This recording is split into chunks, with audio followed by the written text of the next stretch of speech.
லதா, உனக்காக நான் கட்டி வைத்திருக்கும் இந்த வசந்த மண்டபத்தை பார்.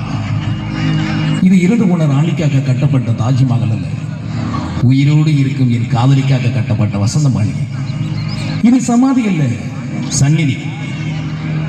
ஆண்டவன் மட்டும் எனக்கு பறக்கும் சக்தியை கொடுத்திருந்தால் ஆகாயத்திலே மின்னிக் கொண்டிருக்கும் அத்தனை நட்சத்திரங்களை கொண்டு வந்து தோரணங்களாக கட்டி தொங்கு விட்டிருப்பேன். என்ன செய்வது? எனக்கு அந்த சக்தி இல்லையே, சக்தி இல்லையே.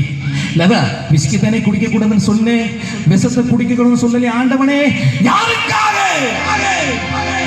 யாருக்காக இது யாருக்காக இந்த மாளிகை, வசந்த மாளிகை, காதல் ஓவியம் கலைந்த மாளிகை, யாருக்காக இது யாருக்காக இந்த மாளிகை?